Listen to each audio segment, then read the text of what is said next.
Welcome back to my grammar tips YouTube channel. দেখো, আজকে 6টা ওয়ার্ড নিয়ে এসেছি।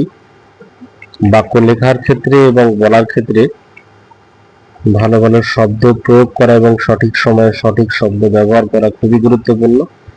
তাই দেখো, পরিচিত ওয়ার্ড সে যদি না বলে আমরা সেই জায়গায় স্টেট বলতে পারি তাহলে একটু ভালো হয়। দেখো, হি স্টেটেড হিজ ওপিনিয়ন ক্লিয়ারলি।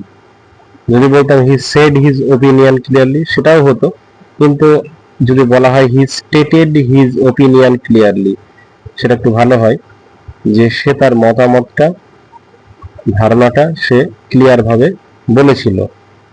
2 নম্বর শব্দ কি আছে? দেখো, গেট মানে পাওয়া, সেটা সবাই জানি। সেই জায়গায় যদি অবটেন ব্যবহার করি, এক্সাম্পলটা কি আছে? You need to obtain permission before entering. প্রবেশ করার আগে তোমার একটা পারমিশন পাওয়া ভালো বা পারমিশন নেওয়া প্রয়োজন, এই অর্থে কিন্তু ব্যবহার হচ্ছে। দেখো, 3 নম্বর ওয়ার্ড কি আছে? ইউজ। ইউজটা সবাই আমরা ব্যবহার করি, কিন্তু সেই জায়গায় ইউটিলাইজ যদি ব্যবহার করি, যদিও ডিফারেন্স আছে ইউজ আর ইউটিলাইজ এর মধ্যে। ইউটিলাইজ মানে সঠিকভাবে ব্যবহার করা। দেখি, we should utilize our time wisely. বলে না, ছাত্রদের বলা হয় যে you should utilize your valuable time. সে অর্থে হয় যে you should we should utilize our time wisely.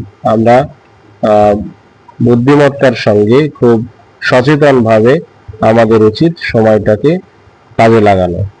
4 number word কি আছে? ওয়ারিড, চিন্তিত। এটা সবাই বলি আমরা, যে ডোন্ট ওয়ারি, চিন্তা করো না। এই ওটা না বলে যদি বলি কনসার্নড, যদি বলি I am concerned about my exam, আমি সচেতন আমার পরীক্ষা সম্পর্কে। তো এখানে কি আছে এক্সাম্পলটা? She is concerned about her exams, সে তার পরীক্ষা নিয়ে খুব চিন্তিত। 5 নম্বর ওয়ার্ড কি আছে? লাইক, পছন্দ করা, ভালো লাগা। সেই জায়গায় যদি অ্যাডমায়ার ব্যবহার করি, I admire your result, I like your result. আবার দেখো, I really admire your dedications, I really admire your decisions, এটাও বলা যায়। I really admire your dedications, তোমার যে উৎসর্গ দেওয়া, নিজেকে তুলে ধরা, এটাকে সত্যি আমি প্রশংসা করি বা আমার এটা ভালো লাগে। দেখো, হ্যাপি শব্দটা খুবই ব্যবহার হয়, এটা আমরা সকলেরই জানা। সেই জায়গায় যদি ডিলাইটেড শব্দটা ব্যবহার করি তাহলে একটু ভালো হয়।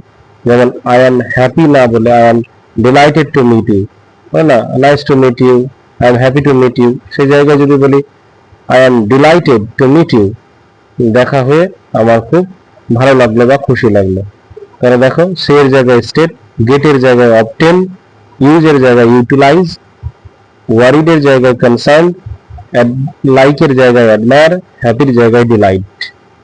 তাহলে আশা করি আমাদের রিয়েল লাইফ সিচুয়েশনে ব্যবহার করব, বলার সময় এবং লেখার সময় আমরা ব্যবহার করব। তাহলে ভিডিওটি ভালো লাগলে অবশ্যই লাইক, কমেন্ট, শেয়ার, সাবস্ক্রাইব করবে। ভিডিওটি দেখার জন্য অনেক অনেক ধন্যবাদ।